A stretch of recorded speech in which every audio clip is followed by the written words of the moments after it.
जो aesthetic is natural और not, ये एक ऐसा क्वेश्चन है जो बहुत से लोग पूछा करते हैं मुझसे भी और अपने जितने भी जिम मेंबर्स हैं उनसे भी।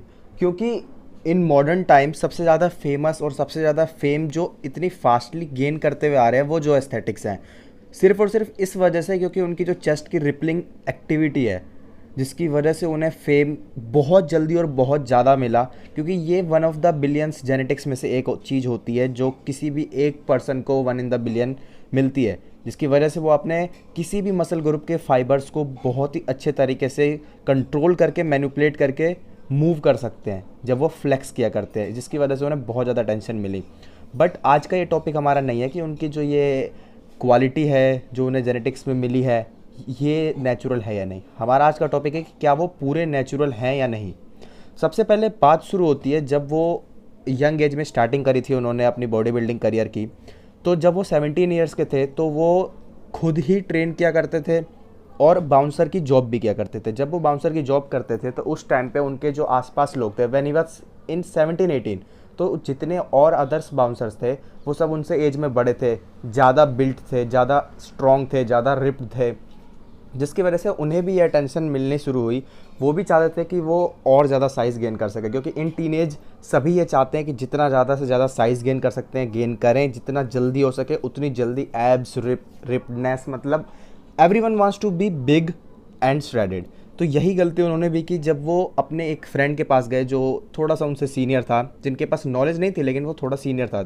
जब उससे पूछा कि तुम इतने ज़्यादा साइज़ में बड़े और इतने ज़्यादा रिप्ड कैसे हो, देन ही सजेस्ट हिम कि यू शुड टेक समथिंग, कि तुम्हें कुछ और लेना चाहिए जो तुम अपनी डाइट में ले रहे हो या जो भी तुम ट्रेनिंग कर रहे हो उसके साथ तुम्हें कुछ सरप्लस में लेना चाहिए, जिसका प्रॉफिट तुम्हें मिलेगा कि तुम भी साइज़ और श्रेडनेस दोनों एक साथ बहुत जल्दी गेन कर लोगे बाकी सभी के कम। What should I take? Okay, then they're like, oh, yeah, you could take Dianabol. That would be good for your first time ever trying something. And I'm like, oh yeah, T-ball?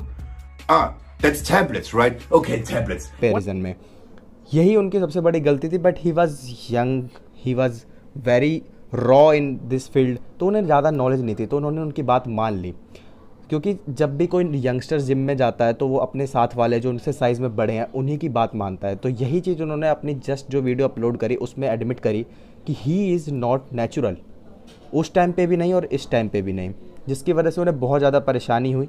Firstly उन्हें जो चीज़ उन्होंने दी थी वो थी डैनाबॉल, D एनाबॉल, yes. क्योंकि आजकल India में भी बहुत ज़्यादा ट्रेंड में जो चल रहा है वो यही है कि लोगों को डैनाबॉल्स या फिर साम्स बहुत जल्दी दे दिए जाते हैं, ओरल पिल्स जो होती हैं, जिसकी वजह से आपकी बॉडी के अंदर जो मसल साइज़ है वो और जो वाटर होल्डिंग है वो बहुत ज़्यादा तेज़ी से बढ़ती चली जाती है, जिससे आपको लगता है कि आप साइज़ बहुत ज़्यादा गेन कर रहे हैं। लेकिन जब वो चीज़ जो एस्थेटिक को दी गई तो जो के ऊपर वो उतनी ज़्यादा इफेक्ट नहीं करी, और उन्हें ये कहा गया था कि दिन में कम से कम 2 पिल्स लेनी है and you have to eat more, you have to drink more, you have to train more. But ये चीज़ उसके ऊपर इतनी ज़्यादा इफेक्ट नहीं करी, शायद वो चीज़ नकली हो। आफ्टर दैट जब वो उनके पास गए तो उन्होंने कहा मेरे ऊपर ये चीज़ कुछ इफेक्ट नहीं कर रही, मुझे कुछ बेटर दो। So I was going back to the guy and I was like, bruh, this is shit, man. This is not good stuff. This is not working for me. I need better. So they're like, oh yeah, okay, yeah, I know exactly what you need to do. अपनी किसी और के पास, दोस्त के पास ले गए, तो जिसकी वजह से वो एक ऐसे पोजीशन में आ गए थे जहाँ पे वो मना भी नहीं कर सकते थे और जहाँ पे वो लेना भी नहीं चाहते थे। I mean, this is the most stupid thing in my life I did probably. Okay, so I went there and I couldn't even do this myself. Like, I mean, I'm scared of needles and like, I should inject something. Bro, are you ridiculous or what? I can't do this, man. Sorry. No, I'm out. So it's like, no. Anyways, the truth is, he just tried to sell me the stuff that he didn't need, bro. Can you imagine? So लेकिन उस position में आने की वजह से उन्हें बहुत ज़्यादा प्रॉब्लम के साथ उन्हें वो चीज़ हाँ करनी पड़ी। They give him testosterone and trenbolone, ये दोनों ऐसे स्टीरॉइड्स है जिसका जो स्टीरॉइड्स जो सिचुएशन है उसके अंदर बहुत ही हाई लेवल पे जाने के बाद एथलीट्स लेते हैं जब वो अपनी जेनेटिक लिमिट को रीच कर जाते हैं। But he was young, he was raw, he was not capable to say no. Because अगर आप किसी के पास जाते हो कि आप मुझे ऐसा बनना है, look at this photo, I want to be like Jeff Seid, I want to be like Lazar Angelov, I want to be like Sergi Constance, तो वो आपसे सिर्फ एक ही बात कहेगा। अगर उसके पास नॉलेज है, अगर उसके पास पैसा है तो शायद वो आपको समझाए, लेकिन अगर उसके पास ये सब चीज़ें नहीं है तो वो आपको पैसे बनाने के लिए कुछ भी बेच सकता है। In his video he admits कि जो चीज़ें उन्होंने ली, जिसने दी वो खुद भी यूज़ नहीं कर रहा था, बस उसने उन्हें इसलिए दे दी क्योंकि वो पैसे बनाना चाहता था, वो उनसे पैसे कमाना चाहता था, पर्सनल प्रॉफिट उसने जो को ये सारी चीज़ें दे दी, जिसका साइड इफ़ेक्ट ये हुआ जब 1 वीक तक उन्होंने उसे यूज़ किया, उनकी चेस्ट में बहुत ज़्यादा पेन होने लगा। After like 3 days, I feel like holy moly, broski, my nipples are hurting like crazy, you know, my tits. What is this shit? साथ ही साथ जो उनका साइड इफ़ेक्ट होता है उसकी वजह से उन्हें गायनो हो गया, और उस गायनो की वजह से मिनिमम 8 मंथ्स टू 9 मंथ्स वो कुछ और कर ही नहीं पाए, इतने ज़्यादा डिसअपॉइंट, इतने ज़्यादा डिस्ट्रैक्ट हो गए थे। वो एक ही चीज़ कहते हैं कि सबसे बड़ी बेवकूफ़ी जो उन्होंने की, और आज की डेट में वो अपनी इस वीडियो के थ्रू जो समझाना चाहते हैं कि बाकी कोई और ना करे, वो ये कि तुम कभी भी किसी और की फ़ोटो दिखा के ये ना सोचो कि सेम टू सेम मुझे इसके जैसा बनना है, और वो भी जल्दी बनना है। You can be like him, तुम उसके जैसा बन भी सकते हो, उनसे अच्छा भी बन सकते हो, नेचुरली भी बन सकते हो, लेकिन यू हैव टू पेशेंस, तुम्हें थोड़ा टाइम लगेगा, थोड़ा एजुकेशन लो, थोड़ी नॉलेज लो, साथ ही साथ अपनी जो डाइट, वर्कआउट, उन सब पे ध्यान दो, ना कि स्टीरॉइड्स के ऊपर। स्टीरॉइड्स एक्शन में तब आते हैं, प्रोफेशनल बॉडी बिल्डर्स एक्शन में तब लाते हैं उसे जब वो अपनी जेनेटिक लिमिट तक रीच कर गए होते हैं। Then they have to use these stuffs until if they are not using this they will not grow. एक पोजीशन होती है जहाँ पे बॉडी जाके रुक जाती है, बट तुम यंग हो, रॉ हो, तुम्हारा जो ह्यूमन का जो खुद का हॉर्मोन्स है वो अभी अच्छे पीक पे चढ़ना शुरू हुआ है, तुम्हें स्टीरॉइड्स की कोई ज़रूरत नहीं है। इसके साइड इफेक्ट्स में उनके साथ ये हुआ कि उनका जो ह्यूमन हार्मोन लेवल है, जो उनका खुद का टेस्टोस्टेरोन लेवल था, वो डाउन हो गया। Still didn't wear off, you know, the story is like, fuck, when I had problems with my nipples for like 8 months, like seriously, bro. And the next problem was, I completely crashed my own hormones. और वो down इसलिए हो क्योंकि उन्हें पता ही नहीं था कि पीसीटी साइकिल कैसे चलानी है। Just the thing that I did, your estrogen bounces up. You know, you're getting a lot of mindfuck actually going on, which can make you depressed. And then also my own test level, they didn't really come back. I didn't do any PCT. The second time when I went off and I was at the doctor, just now I wanted to make this clear that I'm not natural. PCT cycle होती है जब भी कोई steroid चलता है उसके बाद उसको रीड ऑफ करने के लिए, ताकि आपकी बॉडी के अंदर कोई भी वेस्टेज ना रह जाए, जितनी चीज़ें आपने यूज़ करी थी उसे फ्लश आउट करके आपकी बॉडी को एक हेल्दी पोजीशन में लाने के लिए एक साइकिल चलाते हैं जिसे कहते हैं PCT cycle.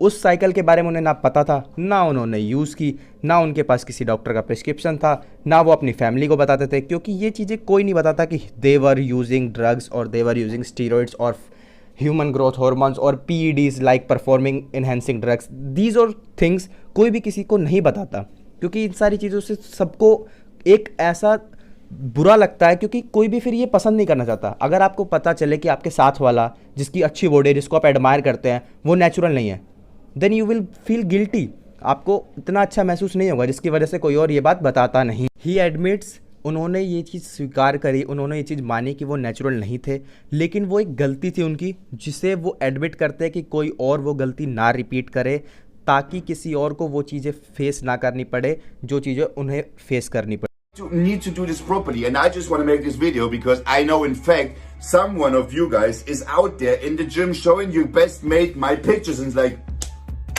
this is how I need to look, brother, can you help me? And then your mate goes like, I know exactly what you need. He wasn't natural. He's not natural now. He takes some drugs, he takes some PEDs, he takes TRT, HRT, he takes some drugs or steroids, but now in the prescription of doctor. वो एक doctor के supervision के अंदर एक minimum doses, जिसकी वजह से वो एक हेल्दी लाइफस्टाइल तो जी सकते हैं, साथ ही साथ अपनी बॉडी को उस लेवल तक रीच करा सकते हैं। क्योंकि अगर आपकी बॉडी को कोई भी एक आउटसाइडर थ्रू टेस्टोस्टेरोन या फिर human growth hormone, anything else like estrogen और different things like PEDs, performing enhancing drugs, ये सारी चीज़ें अगर आपको आउटरली मिल रही है तो बॉडी खुद से बनाना बंद कर देती है, जिसकी वजह से आपकी बॉडी शट्स डाउन होकर माइनस की तरफ और जाने लगती है। तो that was a bad thing about steroids. जब तक आप ऑन साइकिल हैं तब तक you look like king, but जब आपका स्टीरॉइड साइकिल ऑफ होगा you will look like poop shit, कि आपकी बॉडी का ना वो कंडीशनिंग होगी, ना वो साइज होगी, no strength, you will look बल्कि, you will look ugly, and हर जगह से आपको सिर्फ और सिर्फ गुस्सा, नफरत ही मिलेगी, जो कि नेचुरली अगर कोई एथलीट अच्छी जेनेटिक किसी की अच्छी है और वो अच्छी लेवल तक पहुंच चुका है, तो भी उसे ये सारी चीज़ें सुनने को मिलती है और ये सारी चीज़ें दुख देती हैं। चाहे कोई कहे कि नहीं मुझे ऐसा फील नहीं होता, बट ये चीज़ें बुरी लगती हैं कि if you are natural, someone says you are not, nobody recognize how much work you will putting in the work. कोई ये नहीं समझता कि कितना हार्ड वर्क आप कर रहे हैं, कितना आप पेशेंस के साथ है, कितना डेडिकेटेड है, कितनी मनी यूज़ कर रहे हैं, कितना नॉलेज, नोबडी विल अंडरस्टैंड। अगर आपकी जेनेटिक्स अच्छी है तो आप इस लेवल तक पहुंच सकते हैं। इस वीडियो को बनाने का मेरा एक ही मोटिव था कि किसी भी प्रोफेशनल एथलीट की फ़ोटो देखकर आप ये ना सोचें कि you will be like him in 2 years और 3 ईयर्स और 4 ईयर्स। आप एक अलग व्यक्ति हैं, वो एक अलग इंसान है, दोनों की जेनेटिक्स डिफरेंट है। जिन भी एथलीट्स की फ़ोटोज़ वीडियोस आप इंस्टाग्राम या फिर यूट्यूब पे देखते हैं, वो सभी कम से कम 10 ईयर्स का एक्सपीरियंस ले चुके हैं, 10 ईयर्स से ट्रेनिंग कर रहे हैं, minimum 10 years of training, experience, knowledge, diet, dedication, hard work and most important one of the best genetics in the world. अगर ये सारी चीज़ें उनके पास हैं, इसलिए वो टॉप क्लास है। अगर आप भी चाहते हैं तो आप बन सकते हैं, ज़रूरी नहीं है सिर्फ स्टेरॉइड्स लेके ही आप बन सकते हैं। You can be naturally achieve this goals अगर आप पेशेंस रखें, नॉलेज रखें, हार्ड वर्क लगाएं और साथ ही साथ डेडिकेशन के साथ, पेशेंस के साथ ये काम करें। Share my experience because I know there's a lot of people out there like you, bro. They are still doing all these kind of things, and I want to warn you, and I want to make sure that you are not going out and ruin your health, and you ruin your body, and you ruin your life because you are just following some stupid advice of a guy in your gym or maybe some guy in the internet that you just found. I don't want to give you advice. I just want to talk about my experience and warn you. I'm telling you, don't do steroids if it's not necessary, needed. You appreciate it, like that I come up with this, and I do this for you, man. I do this for you to share my experience, to warn people that they don't are as stupid as I was. अगर आपको इस तरह की contents पसंद है कि कौन से IFBB के प्रो एथलीट्स हैं या बॉडी बिल्डर्स हैं या फिर फिटनेस इन्फ्लुएंसर हैं जो सोशल मीडिया पे बहुत ज़्यादा फेमस हैं, कौन से ऐसे एथलीट्स हैं जो नेचुरल हैं या नहीं, आप अगर इनमें से किसी भी एथलीट्स के बारे में आप वीडियो चाहते हैं तो कमेंट बॉक्स में कमेंट जरूर करना नाम। मैं उनके ऊपर ऐसी वीडियोस जरूर बनाऊंगा जिसमें मैं अपने फैक्ट्स रखूंगा, उनका रिव्यू रखूंगा और साथ ही साथ ये भी बताऊंगा कि उन्होंने क्या यूज़ किया और उसके साइड इफ़ेक्ट्स के साथ साथ क्या चीज़ें हैं जिनकी वजह से उन्हें और ज़्यादा परेशानी हुई। अगर आपको वीडियो अच्छी लगे तो वीडियो को लाइक ज़रूर करना ताकि मुझे पता लग जाए कि आपको इस तरह के कंटेंट पसंद है।